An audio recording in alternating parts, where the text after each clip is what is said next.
उत्तर प्रदेश का चुनाव चौथे चरण की ओर बढ़ रहा है और पहले चरण से चौथे चरण तक हमने कई सवाल अखिलेश जी से पूछे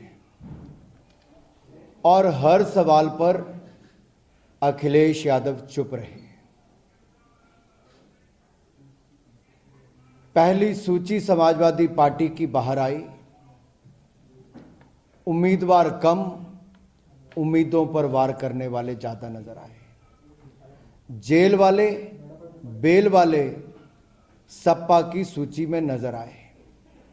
सवाल पूछा तो अखिलेश यादव जी चुप और उसके बाद कभी दूसरी सूची नहीं आई। चुनाव आगे बढ़ा। उन्नाव के दलित परिवार की एक मां अपनी बेटी के जीवन को बचाने के लिए अखिलेश जी के सामने आई। अखिलेश जी की सरकार में तो सुनवाई और कार्रवाई दोनों ही नहीं होते थे। कम से कम एक मां की सुनवाई तो हो जाती, एक दलित बेटी बच तो जाती। अखिलेश जी से सवाल पूछा कि समाजवादी पार्टी के नेता ने दलित बेटी का अपहरण किया और हत्या की। अखिलेश यादव चुप। तीसरे चरण के साथ साथ अहमदाबाद बम धमाकों के न्यायालय का निर्देश आया। 49 आतंकवादियों में से 38 को फांसी की सजा, 11 को ताउम्र कैद हुई। न्यायालय के फैसले पर अखिलेश यादव चुप, क्योंकि आतंकवादी का सीधा समाजवादी पार्टी के साथ तार जुड़े मिले। आतंकी के परिवार समाजवादी पार्टी और अखिलेश जी के साथ सीधे तार जुड़े हैं। न्यायालय के फैसले का स्वागत करना तो दूर, आतंकी को संरक्षण देने के काम पर भी अखिलेश यादव चुप। तीनों सवालों पर अखिलेश यादव चुप। आजमगढ़ को आतंकवाद का गढ़ बनाना है, इस पर अखिलेश यादव चुप। और जो पिछले कल समाजवादी पार्टी के नेता, जिसकी बहन और उनका बेटा उनके ही परिवार में रहता है, ये रंगेश और अखिलेश का खेल, ये रंगेश और अखिलेश का खेल 10 लोगों की जान को ले लेता है। जहरीली शराब से लोगों की जान चले जाती है। क्या रंगेश यादव, अखिलेश यादव इस पर जवाब देंगे कि अखिलेश यादव फिर चुप?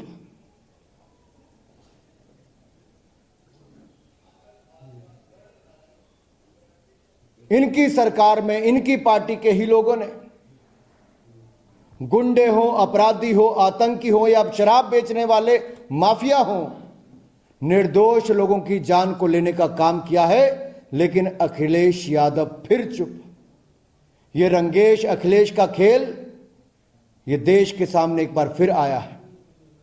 आतंकी अखिलेश का कनेक्शन सामने आया है। जेल और बेल और अखिलेश का सामने आया है। दलित लड़की बेटी का अपहरण और अखिलेश की पार्टी के नेता का खेल भी सामने नजर आया है। तो मैं तो यही कहूंगा, अखिलेश तेरे 4 यार, अखिलेश तेरे 4 यार, गुंडा, अपराधी, माफिया और भ्रष्टाचार। अखिलेश तेरे 4 यार, गुंडा, अपराधी, माफिया और भ्रष्टाचार। अखिलेश फिर चुप। अखिलेश फिर चुप। यह चुप्पी का कारण क्या है?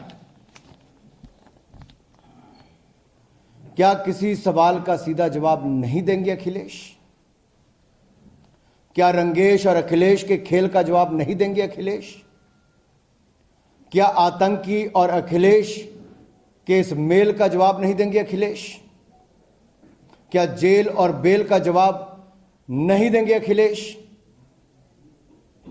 मैं तो यही कहूंगा, अखिलेश चुप क्यों? अखिलेश जी बोलिए।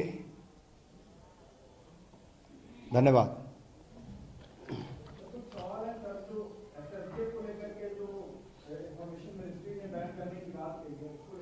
इस जो मैंने प्रेस की, इससे रिलेटेड आपका कोई सवाल है उत्तर प्रदेश के चुनाव को लेकर? सवाल ये है कि कल लखनऊ में वोट पड़ेंगे, उत्तर प्रदेश में लखनऊ में बीजेपी का जो बूथ है वो कितना मजबूत है, क्या तैयारियां की गई उसके बारे में बताइए। भारतीय जनता पार्टी कार्यकर्ताओं की पार्टी है। बूथ जीता, चुनाव जीता, और 2017 हो, 19 हो, उससे पहले 14 हो, हमने बूथ भी जीता, लोगों का काम करके लोगों का दिल जीता है, और इस बार चुनाव भी जीतेंगे। मोदी जी, योगी जी के काम ने लोगों का दिल जीता है। कार्यकर्ताओं की कड़ी मेहनत और जनता के आशीर्वाद से बूथ जीतेंगे, और उत्तर प्रदेश का चुनाव भी रिकॉर्ड सीटें जीतकर जीतेंगे। सवाल ये कि जिस तरह शाहजहां की घटना में जहरीली शराब से 10 लोगों की मौत हो गई, अब फिलहाल अभी तो कोड ऑफ कंडक्ट का सारी चीज निर्वाचन आयोग देख रहा है, पर 10 मार्च के बाद जब नई सरकार आती है, क्या ऐसे लोगों को एक ऐसा समझ देंगे, ऐसा सजा देंगे कि एक मैसेज जाए और इस तरह का कारोबार रुके? गुंडा और माफियाओं के खिलाफ कड़ी कार्रवाई हमने पिछले 5 वर्षों में भी की है, और मैं आपके चैनल के माध्यम से देश की जनता और उत्तर प्रदेश की जनता को विश्वास दिलाना चाहता हूं, आगे और दृढ़ता के साथ अपराधी माफियों के खिलाफ कार्रवाई होती रहेगी। लेकिन बड़ा सवाल यह खड़ा होता है कि प्रियंका गांधी जी के कनेक्शन कहां जुड़े हैं जी? राष्ट्रीय सुरक्षा और आतंकवाद को फिजूल की बात कहती हैं। अखिलेश योगी और आतंकी परिवार के कनेक्शन पर कोई सवाल खड़ा नहीं करती हैं।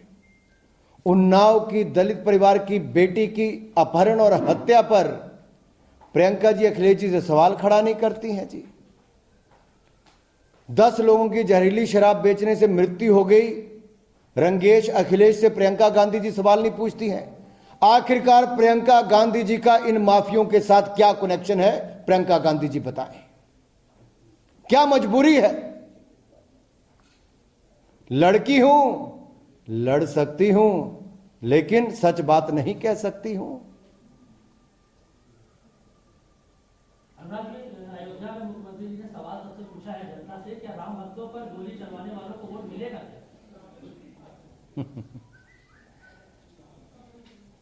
अयोध्या का चुनाव भी 27 को आने वाला है, लेकिन उत्तर प्रदेश और देश की जनता जानती है कि अखिलेश यादव जी और समाजवादी पार्टी के नेता कहते थे, और भाजपा के ऊपर तंज कस के कहते थे कि बीजेपी वाले कहते हैं रामलला हम आएंगे, मंदिर वहीं बनाएंगे, पर तारीख कब बताएंगे। मैं स्पष्ट करना चाहता हूं, हमने शिलान्यास भी कर दिया, भव्य राम मंदिर भी बनाएंगे, और पूरा जनादेश लेकर फिर सरकार भी बनाएंगे, जिसके ऊपर रामलला का आशीर्वाद हो, सारे देवी देवताओं का और जनता का आशीर्वाद हो। वो हार ही नहीं सकते। हम जनता के लिए ही समर्पित हैं, आगे भी जनता के लिए समर्पित रहेंगे। उत्तर प्रदेश के विकास को नई ऊंचाइयों पर ले जाने का काम करेंगे। लखनऊ में जब मतदान होने हैं और इस पूरे प्रचार में देखा गया कि पोस्टर में अटल जी की तस्वीरें कहीं पे नहीं दिखाई दी, क्या अटल जी को भूला गया? नहीं, ऐसा नहीं है। अटल जी हृदय सम्राट हैं, उत्तर प्रदेश के नहीं, पूरे देश के। भारत में परमाणु विस्फोट करके पूरी दुनिया भर को भारत की ताकत को भी दिखाया। कारगिल युद्ध में दुनिया भर के दबाव के बावजूद भारत नहीं छोड़कर गए, बल्कि एक एक पाकिस्तानी आतंकवादी और वहां के सेना के लोगों को खदेड़कर भारत की एक एक इंच भूमि वापस लेने का काम किया था। अटल जी के समय ही गांव-गांव को जोड़ने का काम प्रधानमंत्री ग्रामीण सड़क योजना में शुरू हुआ था, आज जिसको मोदी जी चरम सीमा पर लेकर जाने का काम कर रहे हैं। अटल जी तो लोगों के हृदय में बसते हैं। अटल जी का काम आज तक भी जन जन याद करता है। चलिए आगे। प्रचार कर रहे थे तो उनके भाई के छत के ऊपर भाजपा का झंडा उन्होंने देखा, जिसके बाद वो रोने लगे। बेहोश नहीं हो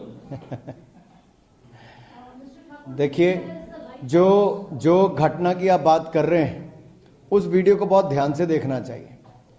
स्पष्ट पता चलता है समाजवादी पार्टी की परिवार के लोग तो छोड़ के चले ही गए, पार्टी के भी ऐसे विधायक, सांसद, पूर्व मंत्री छोड़ के जा चुके हैं बड़ी संख्या में।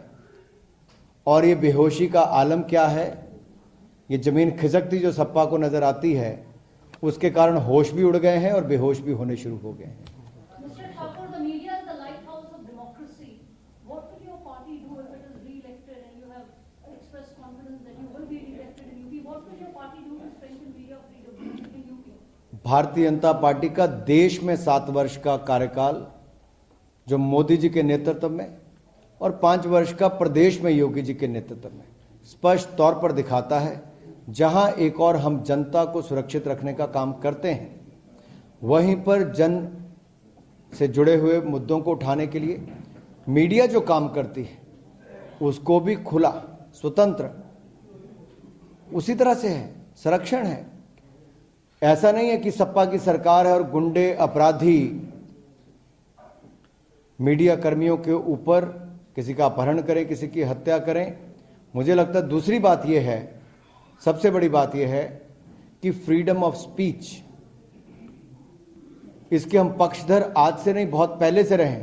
उस समय भी हमने लड़ाई लड़ी और मीडिया ने लड़ाई लड़ी जब इंदिरा गांधी जी इमरजेंसी देश में लेकर आई थी, तब भी भारतीय जनता पार्टी ही उस समय का जनसंघ लड़ाई लड़ता रहा। उस समय का मीडिया का एक बड़ा वर्ग लड़ाई इंदिरा गांधी जी और कांग्रेस की इमरजेंसी के खिलाफ लड़ता रहा। हम तो सदा से ही फ्रीडम ऑफ स्पीच के पक्षधर हैं और आगे भी रहेंगे। बहुत बहुत धन्यवाद।